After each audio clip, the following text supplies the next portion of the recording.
Your mood could lead to a heart attack. Isn't that something you want to hear on a Friday? Oh, goodness. Okay. A new study this week shows that anger could increase your risk. For more on this story, Nine Health expert and cardiologist, important especially today, Dr. Payal Kohli joins us now. Okay, I feel like this doesn't actually surprise me, but the study's actually looking at the biology, the mechanics behind this, right? So Yes. the risk of heart attack tied to anger as an emotion? That's right. Yes. Okay. So we've known for a long time that emotions, negative emotions in general, anger, anxiety, sadness, can lead to increased risk of heart attack, stroke, and dying from heart disease. This looked at the why. Why is it that that happens? So think about what happens when you get angry. Your fight or flight response gets activated, right?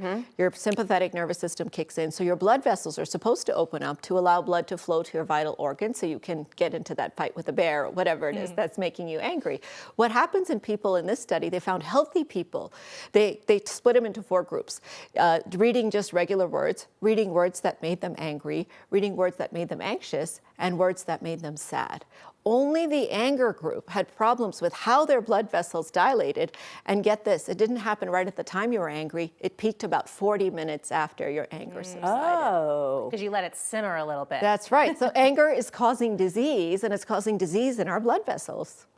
Wow. Yeah. That's, Yeah.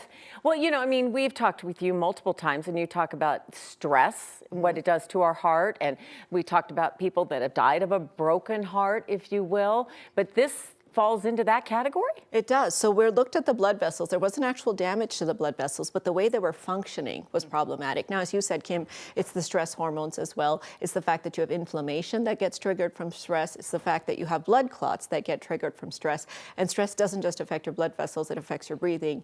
It affects your heart rate. It affects your blood pressure. So on so many levels, that anger can really be so toxic. And we really have to sort of see, is it a single dose of anger that's causing this?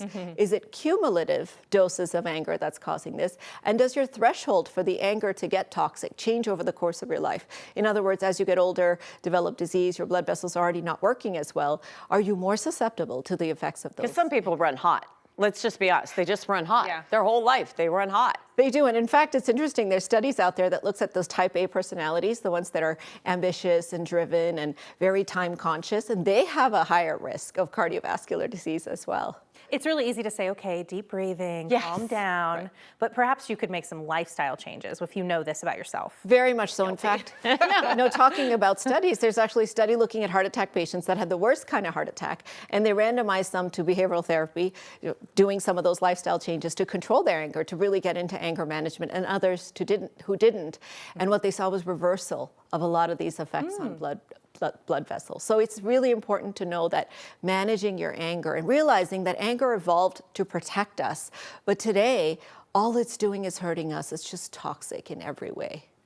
So next time you're stuck in traffic and someone cuts you off, you just go, that's a good day. This is not how I go today. Here This we is not go. how I It's go. just another day. Well, we joke about it, but it's actually really very important. And the other thing I think we need to really get to the bottom of is that all negative emotions are not the same. So we used to lump together anger, anxiety, and sadness. And here we see a very differential response. So we need to think about targeted treatments for different emotional states and how different emotional states affect people with different background problems. We're talking about physical health, but even your mental health and how anger plays a role in that.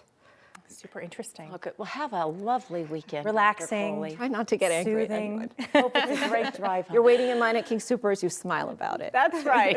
And don't forget, you can find more health news with Dr. Kohli at 9news.com/Dr. Kohli.